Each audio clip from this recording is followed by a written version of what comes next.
আপনি কি খেয়াল করেছেন সময়ের সাথে সাথে জিনিসপত্রের দাম হুড় করে বেড়েই চলেছে। আগে মানুষ পকেট ভর্তি টাকা নিয়ে বাজারে গিয়ে ব্যাগ ভর্তি বাজার আনতেন, আর এখন ব্যাগ ভর্তি টাকা নিয়ে পকেট ভর্তি বাজার আনতে হচ্ছে। 1972 সালে 1 কেজি খাসির মাংস পাওয়া যেত 5 টাকায়, এখন 5 টাকা দিয়ে ছোট্ট এক টুকরো হাড্ডিও পাওয়া যাবে না। তেমনি 2021 সালের জুলাই মাসে 1 কেজি ভালো মানের চালের দাম ছিল 58 থেকে 65 টাকা, কিন্তু আজ সেই চালের দাম 85 থেকে 95 টাকা কেজি।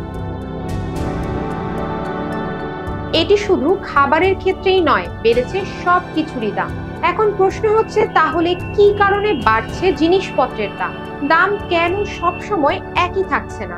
আসলে এর পেছনের বড় একটি কারণ হচ্ছে মূল্যস্ফীতি। মূলত আগের বছর বা মাসের সঙ্গে বর্তমানের তুলনা করে খাদ্য, পোশাক, বাড়ি, সেবা সহ বিভিন্ন জিনিসের মূল্য বৃদ্ধির যে পার্থক্য, সেটাই মূল্যস্ফীতি।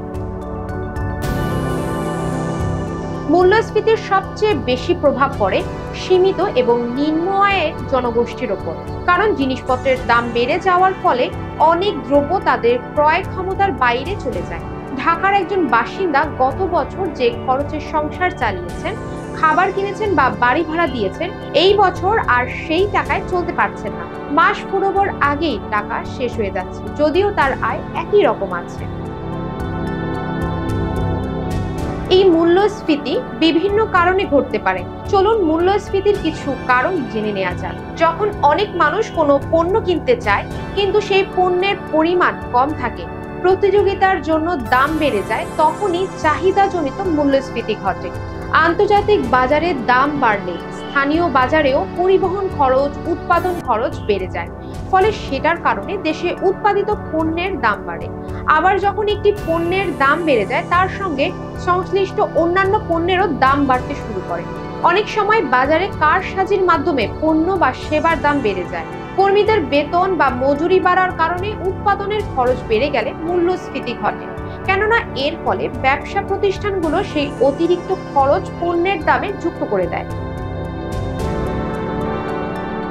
আমরা যদি 2024-25 অর্থ বছরের দৈনন্দিন প্রয়োজনীয় পণ্যের দাম কিভাবে পরিবর্তন হচ্ছে তা পর্যবেক্ষণ করি, তাহলে দেখা যাচ্ছে 2024 সালে রুটি ছিল 30 টাকা, দুধ 40 টাকা এবং ডিম 50 টাকা। সেখানে 2025 সালে দাম বেড়ে রুটি 32 টাকা, দুধ 42 টাকা এবং ডিম 55 টাকা হয়ে গেছে। তাহলে এক বছরের ব্যবধানে দাম বেড়েছে 8.89%। মূল্যস্ফীতি স্থিতিশীল রাখার উপায় কি? মূল্যস্ফীতি বেশি হলে খারাপ, আবার খুব কম হলেও ভালো নয়। মূল্যস্ফীতি স্থিতিশীল রাখার দায়িত্বে আছে দুটি পক্ষ। প্রথমটি হলো কেন্দ্রীয় ব্যাংকের মুদ্রানীতি এবং অপরটি হলো সরকারের রাজস্ব নীতি। মূল্যস্ফীতি অর্থনীতির একটি স্বাভাবিক অংশ, তবে মূল্যস্ফীতি নিয়ন্ত্রণে রাখার দায়িত্ব সরকারের, সুতরাং সরকারকেই মূল ভূমিকা নিতে হবে। Desk report, global voice 24।